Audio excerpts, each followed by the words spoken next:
this video, I'm going to show you how to find and copy your dog's deposit address on Tonkeeper wallet.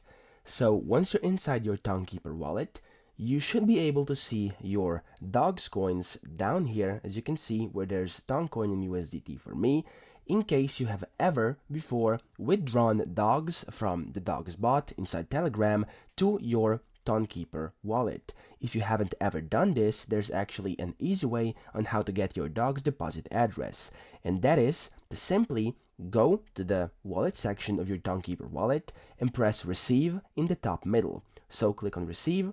It will show you this QR code. Now, as you can see, it says send only Toncoin, Ton, and tokens in Ton network to this address or you might lose your funds.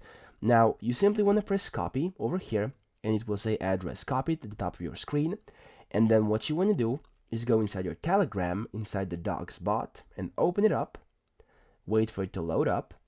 In a few seconds, there we go, it's opened up. And then you want to press connect wallet up there in the middle.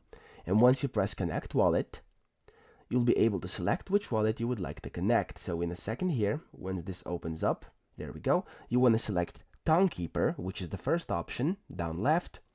And then, as you can see, it will automatically ask you to connect this wallet, okay? So you can simply press connect wallet, and the wallet, Tonkeeper, and dogs will be connected. So in case you've copied your deposit address earlier and you wanted to kind of withdraw dogs inside Tonkeeper wallet, you don't need to do that anyways, because you can just simply copy it inside the you can just simply connect them inside the dogs app without ever needing to input your address of your Tonkeeper wallet to anywhere. So that's pretty much it. I hope this video helped you out, and if it did, please subscribe to the channel and help me out as well.